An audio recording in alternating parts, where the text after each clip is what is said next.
बिस्मिल्लाहिर्रहमानिर्रहीम। Dear students, आज हम इलेक्ट्रोपॉजिटिव करैक्टर ऑफ मेटल्स और electronegative character of non metal के बारे में पढ़ेंगे। तो यहाँ पे सबसे पहले हम डिस्कस करते हैं इलेक्ट्रोपॉजिटिव करैक्टर ऑफ मेटल। आपको पता है कि मेटल जो है इसमें एटम का साइज जो है वो हमेशा बड़ा होता है, और बड़ा होने की वजह से आपको ये भी पता होता है कि न्यूक्लियस की फोर्स ऑफ अट्रैक्शन इलेक्ट्रॉन के ऊपर, यानी आउटर मोस्ट जो इलेक्ट्रॉन होते हैं शेल के अंदर, उसके फोर्स ऑफ अट्रैक्शन क्या होती है, कम होती है, जिसकी वजह से इलेक्ट्रॉन जो आसानी से खारिज हो जाते हैं, और जिसकी वजह से इनका एटम क्या होता है, मोर पॉजिटिव बन जाता है। तो यहाँ पे देखते हैं कि metal tend to lose electrons forming a positive ion, यानी इसको कैटायन भी कहते हैं। और जाहिर बात है, जब ये इलेक्ट्रॉन को खारिज करने की सलाहियत रखती हैं तो ये मोर रिएक्टिव भी बन जाती हैं। तो this property is called electropositive character and is related to reactivity. तो थर्ड जो है, ये highly electropositive metal lose electron easily.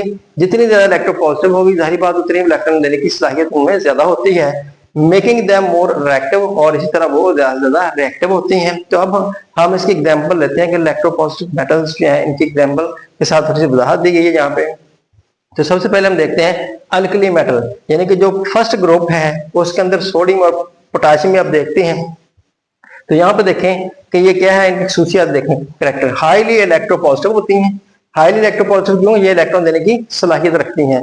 React vigorously with the water and hydrogen, ये पानी के साथ और हाइड्रोजन, यानी हाइड्रोजन ग्रुप होता है क्लोरीन ब्रोमीन आयोडीन, यानी क्लोरीन ब्रोमीन और आयोडीन, ये हाइड्रोजन ग्रुप होता है। इनके साथ बहुत तेजी के साथ रिएक्ट करने की सलाहियत रखती हैं। तो ये क्या बनाती हैं, हाइड्रोक्साइड बनाती हैं और हलाइड बनाती हैं। जैसे देखें मिसाल यहाँ पे कि सोडियम की मेटल है, ये वाटर के साथ मिलकर क्या बनाएगी, हाइड्राइड, यानी सोडियम हाइड्रोक्साइड बनाती हैं और साथ हाइड्रोजन गैस खारिज होती है। इसी तरह ये हाइड्रोजन यानी क्लोरीन ब्रोमीन आयोडीन के साथ सोडियम मेटल क्लोरीन के साथ मिलकर क्या बनाती है, सोडियम क्लोराइड। यहाँ पे क्लोरीन है तो फिर ये क्या बन जाएगी, क्लोराइड। फ्लोराइड फ्लोरीन के साथ मिलेगी तो क्या बनेगी, फ्लोराइड, और ब्रोमीन के साथ मिलेगी तो फिर यहाँ पे क्या बन जाएगी, ब्रोमाइड।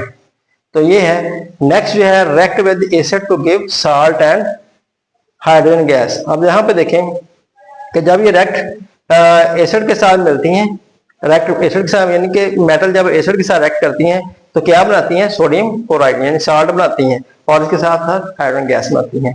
अब सेकंड ग्रुप जो है इसको हम डिस्कस करते हैं। अल्कली अर्थ मेटल्स है, ये अल्कली मेटल्स हैं, और सेकंड ग्रुप जो है इसको कहते हैं अल्कलाइन अर्थ मेटल। याद रखना है इनको, सेकंड ग्रुप को क्या कहेंगे, अल्कलाइन अर्थ मेटल, और इसके अंदर मैग्नीशियम और कैल्शियम है। इनकी खसूसियात देखें कि lose electron easily but are less reactive than alkali metal.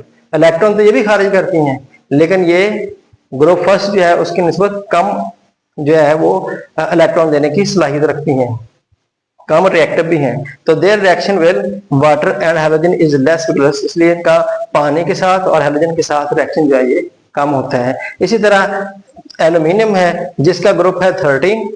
तो हाईली इलेक्ट्रोपॉजिटिव मेटल्स हैं, ये भी बहुत हाईली इलेक्ट्रोपॉजिटिव हैं। तो react readily with mineral acids forming salt और हाइड्रोजन गैस। तो ये इसके करैक्टर हैं, यानी इलेक्ट्रोपॉजिटिव करैक्टर हैं। इसमें हमने अल्कली मेटल और अल्कलाइन अर्थ मेटल और फिर एल्यूमिनियम के बारे में डिस्कस किया। तो अब हम डिस्कस करते हैं electronegative character of non metal के। तो सबसे पहले आपको इलेक्ट्रोनेगेटिविटी की तारीफ आनी चाहिए। इलेक्ट्रोनेगेटिविटी क्या होती है? ये इलेक्ट्रोनेगेटिव ये है कि किसी एटम की किसी दूसरे एटम के इलेक्ट्रॉन को अपनी तरफ खींचने की जो ताकत होती है उसको क्या कहेंगे, इलेक्ट्रोनेगेटिव। भाई ये समझें कि किसी एटम की दूसरे एटम के इलेक्ट्रॉन को अपनी तरफ खींचने की जो ताकत होती है वो क्या होगी, इलेक्ट्रोनेगेटिव।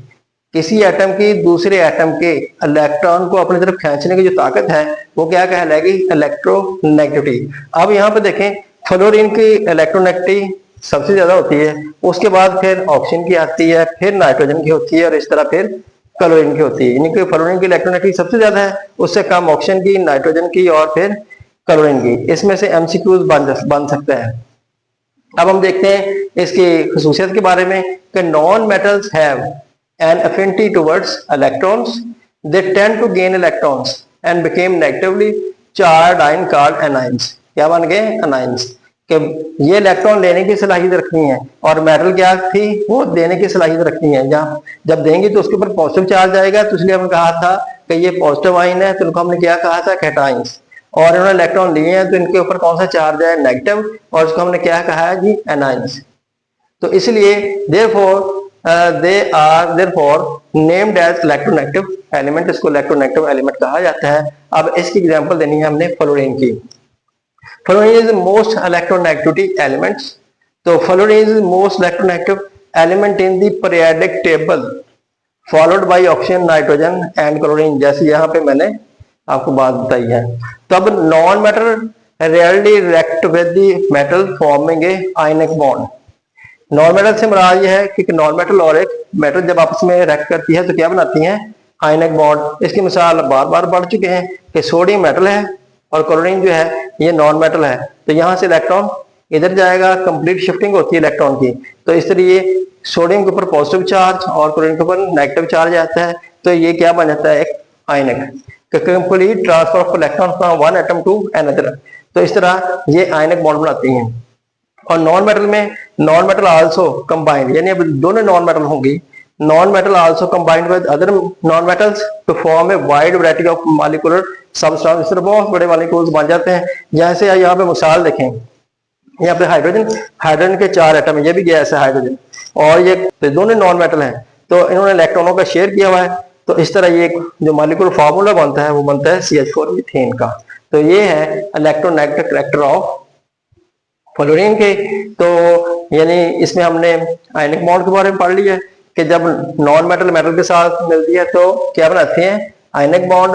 और इसी तरह हमने नॉन मेटल का नॉन मेटल के साथ भी रिएक्शन यहाँ पे देखा है कि मॉलिक्यूल सब्सटेंस, इस तरह बहुत सारे मॉलिक्यूल क्रिएट होते हैं। ले जी, ये था जी आज का लेक्चर। इंशाल्लाह नेक्स्ट लेक्चर में दोबारा फिर हाजिर होंगे। तब तक के लिए खुदा हाफिज़।